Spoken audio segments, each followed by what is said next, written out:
Mom living on a small pension is a nuisance. I'm moving out, good luck. Is this the way to treat your mother who raised us all by herself? Their attitude is too cruel, I can't leave my mother with them any longer. I'll gladly take her in. I shouted, reaching out to hold my mother's hand. But my mother is not just a nuisance. My name is Linda. I'm a 39-year-old working housewife. I married my husband after an office romance. We have been blessed with a son and a daughter and live a happy life. My in-laws are wonderful people and we maintain a healthy distance in our relationship. What worries me is my family. My mother. She divorced when I was little and raised 3 children on her own. It wasn't until I had 2 children of my own that I realized how hard that must have been. How challenging that must have been. If I separated from my husband right now and became single, I doubt I could raise 2 children on my own. I am nothing but grateful to my mother, who raised me and my 2 brothers so well. Now she has aged quite a bit. She worked until she was 65, so even though she's in her 70s now, she's still quite healthy and alert. But every time I see her, she seems older, which is heartbreaking. She's still living alone in our family home, but I'm starting to worry about her future. Then, one day, I got a call from her. Live with John? That's right. John suggested it, but what do you think? John is my eldest brother. It's not strange for the eldest son to live with his mother. Normally, I'd be grateful he's willing to live with our elderly mother, but I can't be entirely happy about it when it comes to John. It's because John hates our mother. When our parents divorced, I was only 3 and have little memory of our father. But John, now 46, was 10 at the time of the divorce, a tricky age just before adolescence. Maybe because of that he seems to resent our mother. I remember John always complaining that he had to leave his beloved father and that our standards dropped so he couldn't buy things he wanted. But that's not right. The divorce was a result of our father's affair, and he stopped paying child support after the first year. While I can somewhat understand John's feelings, holding a grudge against our mother even as an adult seems unreasonable. John hardly ever returns home, not for New Year's, not for any holiday. He lives close by, a 10-minute drive from our family home. John is married, but he never even introduced his wife to us. He doesn't have any children, so he's quite free, yet he hardly visits our family home and is distant from me and our younger brother Mike. Come to think of it, I can't remember my brother's wife's face. What does John look like now? Come to think of it, when was the last time I saw him? That John is suggesting that our mother move in with him? I have a bad feeling about this. Why is all of a sudden is he talking about moving in together? His current rental is up for renewal, but apparently he's been hit by a pay cut due to the economy and now they're struggling financially, so they want to live together. What? That's totally for his own convenience. I'm not surprised, that's just like John. It would be one thing if he wanted to live with our mom for her sake, but for his own housing? I'm totally against it. But in the end, it's up to Mom. What does Mom want to do? Well, it's been fine living alone, but it's getting inconvenient. Then yesterday, John and his wife came over to talk. Oh, really? John actually got down on his knees, apologizing for his past behavior and asked to make up with him. Wow, that's unexpected. Right? I was surprised too, especially since he used to hate me so much. It made me happy. Maybe John has grown up? So my mom, John, and his wife started living together. From what my mom tells me, things were fine at first. John and his wife were respectful of Mom's space and kept to themselves. But it didn't take long for their true colors to show. John's wife is so cold. Mom's calls soon turned into complaints. Emily, the wife, doesn't do anything. She's a stay-at-home wife, but she doesn't clean or do laundry. What, not even their own laundry? I've always done my own. But they started putting their laundry in my basket, expecting me to do it. She doesn't offer to help? No. It's odd to separate their clothes from mine and only do my laundry, so I end up doing it all. It's gotten to the point where my back hurts from all the extra work. Does she do any other housework? No, nothing. From what I hear, my sister-in-law Emily seems to spend her days just lazing around on the couch. All she does is eat snacks while watching TV. She doesn't clean up after herself, doesn't go shopping, and doesn't prepare meals. So, you're doing all the cleaning, shopping, and cooking for 3 people? Yes. That's ridiculous. Isn't that just freeloading, not cohabiting? It's worse than freeloading. And to top it off, they're not contributing to the grocery or utility bills. Seriously? Seriously. I'm speechless.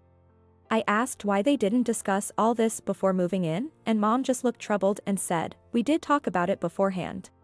Initially, John was giving Mom the agreed amount of money. But that stopped quickly. Even when she subtly asks for it, he makes excuses like, "I had a lot of expenses this month." Or, "My salary has decreased, things are tight." If they're not paying rent or utilities or food, where's their money going? Now that I think about it, they bought a car, didn't they? Huh? If they're short on cash, why buy a car unnecessarily? It's not like they live somewhere inconvenient. I paid for it. You paid for it. I couldn't help but interject. They said going to the hospital or shopping might be tough on me and that they would take me around, but I haven't ridden in it once. I was so appalled that I called John, but he wouldn't answer at all. Then I realized he'd blocked my number. Unbelievable. A few days later, I got another call from Mom. This time, it was the shocking news that John got laid off and is now unemployed. A few more days passed, and despite my worries, Mom didn't answer my calls. Nor did she contact me. Getting anxious, I asked my husband to look after the kids and hopped on a train. If we lived closer, I could visit my parents' house more often, but because of my husband's job, we live far away. After a 2-hour train ride, I arrived at my parents' house, which I hadn't visited in a long time. Standing in front of the house, which seemed much lonelier compared to my childhood memories, I rang the doorbell. But when there was no response, I gently tried the front door and it opened easily. That meant someone must be home. But why no response? Just as I was about to call out, puzzled. Ugh. I heard a groaning sound. Definitely Mom's voice. Mom. I rushed into her room and found her lying on the floor. Mom, Mom. I felt my blood run cold. Rushing to her, I called out. And her eyes opened. Mom, are you okay? I'll call an ambulance right away. Just as I was about to dial 911, Mom stopped my hand. Mom. Ugh. What? Are you in pain? That's why I need to call an ambulance. Ugh. I wanted to call for help, but Mom, somehow still having strength, wouldn't let go of my hand. Struggling to free my hand, Mom mustered all her strength and said, "I'm hungry." Then she collapsed back onto the floor. Thanks, I haven't eaten anything since yesterday. With odd sound effects, Mom kept eating voraciously. In front of me, having hastily bought food, she devoured it with incredible speed. Even in her 70s, her appetite hadn't diminished. But this was no time to be impressed. According to Mom, John and his wife had left her, unable to move due to a sore back, and gone out to have fun. What were John and his wife thinking? As I was getting furious, suddenly there was a noise from the door. John and his wife returned. John. Leaving Mom alone with a sore back to go out? What were you thinking? Wow, you scared me. What's up, Linda? You look old. Leave me alone. You've aged too, John. Why are you here all of a sudden? Don't barge into people's houses. Mom collapsed from hunger. How would I know that? There's instant food around, right? I checked everywhere, from the fridge to the storage, and it's completely empty. You know Mom can't go shopping because of her sore back. What have you been doing?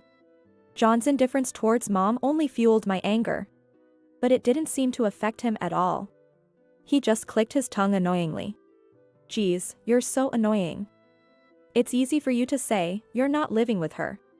I heard Mom's been doing everything around the house. Well, yeah, we're living with her, so she should do that much for us. So, your wife doesn't do any housework? I glared at Emily standing behind John, and she clicked her tongue too.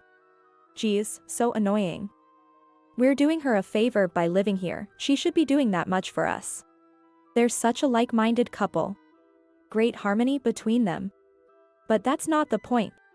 Making Mom do everything around the house, what's the point of living together? It's comforting to have us around in case of emergencies, right? Which mouth of yours is saying that?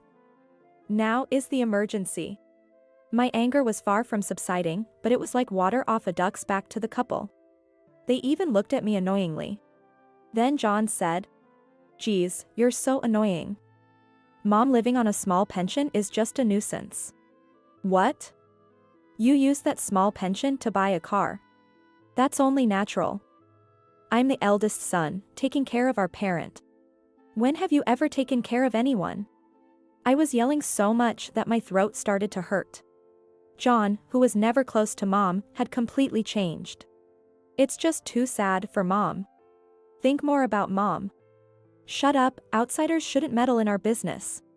No matter what I said, John wouldn't understand. An irritated look from my brother. I thought living with Mom on her pension would let us live comfortably. Never expected it to be so little. Saying that, John sighed and looked at Mom with such cold eyes. Mom looked down, seeming sad. Then, with a laugh, John said, "Really, a mom with no money is just a nuisance." What? John. You can have her if she's so important to you. What? I couldn't believe it. I just wanted to believe he still had some gratitude towards our mom despite his resentment. But my hopes were cruelly crushed. I bit my lip hard and glared at John, but him and his wife just smirked. I won't let these people do whatever they want anymore. I can't let Mom suffer like this. So, while glaring fiercely, I managed to smirk and said, "That's right, with you two, Mom can't have a peaceful retirement. I'll gladly take care of her. Linda." To reassure my surprised mother, I smiled warmly at her. "It's okay. I feel bad for asking to leave this house, but come stay with us, Mom." "But what about your husband? He's been saying it's okay if we live together. But I thought it'd be better if John lived with you." "That's not needed anymore, right? Mom, let's live together with my family. Let me repay you for raising us." As I reached out my hand, tears quickly filled my mother's eyes. "Thank you, Linda. Hey, get out of here now. Go live your cramped life in your tiny apartment." I glared at John's words before leaving our family home with my mother. Mom's belongings had shockingly dwindled. Apparently, my lazy sister-in-law sold her stuff one after another. Unbelievable. I should have gotten her sooner. But there's no end to my regret. Yet, John's comment about my home, which he's never seen, hit a sore spot. I looked at Mom apologetically. "I'm sorry, Mom, for impulsively taking you with me. Our place is really small, it might be cramped. Our apartment, matching our dual income, is quite tiny. So small that we can't give our teenage kids separate rooms. How do I prepare a room for Mom?" John's words hit me from behind. "Just so you know, there's no room for Mom here anymore. This place is ours now." I was about to glare back at him, but suddenly, Mom placed her hand over mine. "It's okay. Mom. It's okay, Linda. Let's live in a mansion together." What? I was bewildered by her sudden statement. As I looked puzzled, Mom turned to John and his wife with a smile. "Thank you for everything. From now on, I'll be living in a mansion with Linda's family." What? John and his wife were equally puzzled. Without explaining, Mom just said, "Goodbye," and started walking, pulling me along. What does she mean? Ha! She's probably just being a sore loser. Or maybe she's finally lost her marbles. Ignoring my brother and his wife's comments, I walked away with Mom. 2 years later, an alien invasion hit our peaceful home. It was John and his wife, suddenly showing up. Who's there at this hour? I panicked and checked the monitor, only to see John and his wife. It's been a long time since I've seen them. Thinking they're as bad as burglars, I opened the door and they barged in. And the first thing they shouted was, "What the hell? It's the middle of the night. Don't scream, it's rude. Shut up. Explain what's going on. You're the loud one, also if I shut up how would I explain?" John's face turned red at my logical response. "So? What's up?" Hearing this, John pointed fiercely at the house's wall and yelled, "What's with this house? What do you mean? A house is a house. A casa in Spanish. I'm asking about this mansion, what's the deal? A mansion refers to a grand and luxurious house. Ugh. I was deliberately evasive in my responses, causing John to scratch his head in frustration. How could you afford such a mansion with mom's pension and your combined income? I'm struggling with no money right now. Help me out a bit. That's right, as a family we moved to a much larger house. Our previous home was like a rabbit hutch compared to it. Yes, indeed, with our income, we couldn't afford such a house even if we tried. I smiled and said to John, "Thanks, John." Huh? John was confused by my sudden gratitude. I repeated, "Really, thank you." What do you mean? Thank you for giving up mom to me. This house was built with mom's money. What? Where would she get that kind of money? Struggling to raise 3 kids, hardly saving anything, and with such a small pension. Well, it came from an inheritance. What? Didn't you know? Our grandfather, mom's dad, was quite wealthy. Now that you mention it, that sounds vaguely familiar. Mom received a substantial inheritance. That can't be. We lived quite poorly when we were kids. Mom didn't touch the inheritance out of spite against her ex-husband who didn't pay child support. She was determined to raise us on her own. I was quite surprised when I heard the amount. To think she had that and still chose a life of hardship, I can only respect her. Our life may have been poor, but it never felt terrible. She allowed me to attend the school of my choice and provided a normal life. How could you treat a mother who struggled so much for us so horribly? You kicked us out. What are you doing here at this hour of night?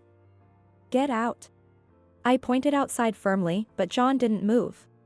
Then, his wife Emily chimed in. This house belongs to mother-in-law, right? So that means it'll be ours in the future. What? Confused by her sudden claim, I frowned, and Emily looked down at me smugly. Of course, right? As an inheritance. Even if you inherit it, we're still entitled to a reserved portion. She seemed to know this much. But I wasn't about to be outdone and snorted back. Unfortunately for you, this house was given to me by mom as a gift while she's still alive. It's in my name after all. What? You can't just do that. Even as a gift, we still have rights to a reserved portion. We'll get our share. Emily, despite not working, seemed to know her way around these matters. She had a point. If mom's estate was only this mansion, and it affected John's reserved portion, he would have a claim. John could claim his share from me after mom's passing, regardless of when the gift was made. But unfortunately for them, we hadn't just defeated John. I showed them a document I had prepared for such a moment. In the middle of the conversation, my husband, sensing the atmosphere, brought out the document. Thank you to my husband, falling for you all over again. This is the statement of mom's assets. What? Firstly, this house was gifted to me before her passing. What? Then, most of the remaining cash will go to our brother Mike. What? And, the last asset is this. I pointed to the item in the document. Yes, it was the family home that John and his wife are currently occupying. You got the family home as a pre-death gift, right? Can't say you didn't receive it. The house is old, but it's in a great location and a pretty good property. You should be benefiting the most, even more than Mike, who's getting this mansion and the cash, right? I felt quite dissatisfied when the distribution was decided, but it couldn't be helped. If it meant cutting ties with them, it was a small price to pay. Mike had already agreed to it. Any complaints now? I don't know how hard their life is, but I have no sympathy for John, who forcibly evicted mom and took over the family home. Regretfully, I'll leave the family home to John. Now get out. This is the end of my ties with you. I shouted this, but John and his wife just stood there, bewildered. What now? Do you still need something? I glared at them, and John, looking around nervously, said, There's nothing left. What do you mean, nothing? The house is gone. What? Yes, I did receive the house as a pre-death gift. I changed the title to my name. So? What do you mean the house is gone? I sold it. What did you say? I sold it. That house is gone, sold. What on earth? John had apparently sold the house right after transferring the title. What was he thinking? But well, he must have made a fortune from it, so it should be fine. I had no idea why they'd barge in at this time of the night. As I stood there puzzled, John and his wife grew increasingly pale. The money from selling the house, it's all gone, used to pay off debts. What? What does that mean? I took a chance on an investment. Okay. And the investment was a total disaster. Okay. Even after selling the house and using it to pay off, it's still not enough. Okay. What should we do? Not my problem. I was speechless with astonishment. I heard that after selling the house, John managed to pay off his debts, but only returned to zero, not making any profit. Then, he foolishly invested again, leading to a colossal failure and debt struggles. Chased by debt collectors, they fled in the night. So that's why they showed up in the middle of the night. Please, hide us. Or at least help pay off the debts. There's no way I'm hiding you. You brought this on yourself. My husband and I hurriedly tried to stop my brother and his wife from entering our house. But as we were struggling... Oh, sirens. What? Suddenly, we heard the sound of police sirens. And then, a patrol car stopped in front of the house. John and his wife, seemingly guilty of something, took off running. Their behavior suggested they had done something illegal, not just failing to repay debts. It was Mom who had called the police. Having watched everything, she sadly muttered, "Did I fail in raising my children?" Later on, I received just one call from John. His wife had filed for divorce. I thought it was expected. From her perspective, without any work ethic, John had lost his usefulness. Despite not properly informing us about their marriage, he only called about the divorce, predictably asking for money. Apparently, his former wife was not so normal either. Influenced by John, or just not wanting to work, she too started investing after the divorce. Unlike that man, I have foresight, she boasted, but quickly went bankrupt and struggled with debts. Then, she desperately turned to John for help. Such foolishness. I simply told them I wanted nothing more to do with them. Today, Mom enjoys gardening in the splendid garden of her new home. She has even started a home garden, and my teenage kids are happily helping and enjoying the harvest. Mike's family occasionally stays over in our spacious home. I want this house to be a wonderful final home for Mom, where she can be happy until the end. That's my way of repaying her.